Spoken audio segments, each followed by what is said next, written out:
Hello everyone, and welcome to the final announcement and farewell of the online teaching certificate. Before I begin my final announcement, I wanted to share a few thoughts with you. As I interacted with you and was your facilitator, my interaction and my everything I did is based on my learning, on my research, and on my experience. Hopefully most of it worked well for you.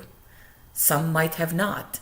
Take what you have learned from this experience and implement that in your classroom. Were there things I could have done that could have made your experience a lot better, a lot more enjoyable? If that's the case, implement that in your classroom. Let your students benefit from this experience.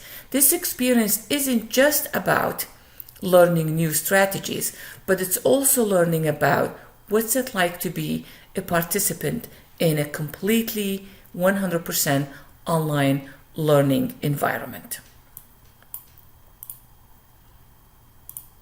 So we're going to talk about some of the takeaway. We talked about engagement, the importance of engaging with students, and as you create activities, not just student to content or student to faculty, but student to students. This is extremely important. Some of them, yes, are going to complain. That's what they do, some of them. But it is important for their overall learning. So engagement also does not mean you're connected to your computer all the time, but yet your students feel your presence. They know you're there. Course design.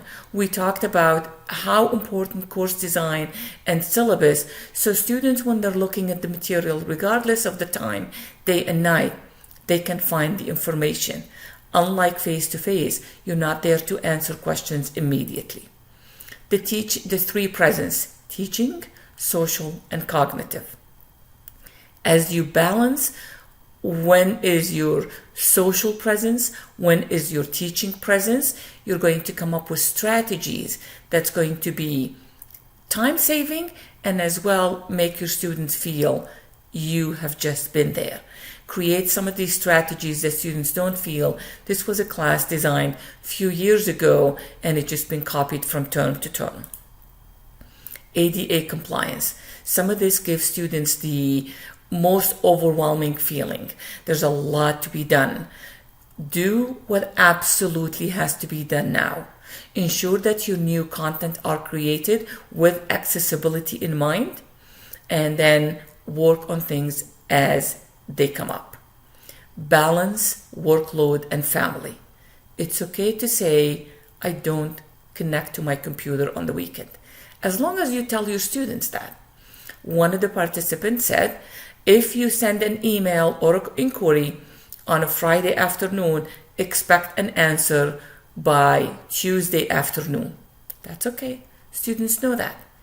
If then she ends up connecting to her computer and send an answer over the weekend or earlier than that, that's an extra bonus.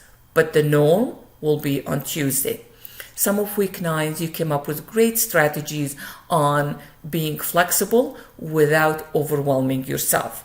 Remember that some students mistake the learning anytime and anywhere with learning all the time and everywhere.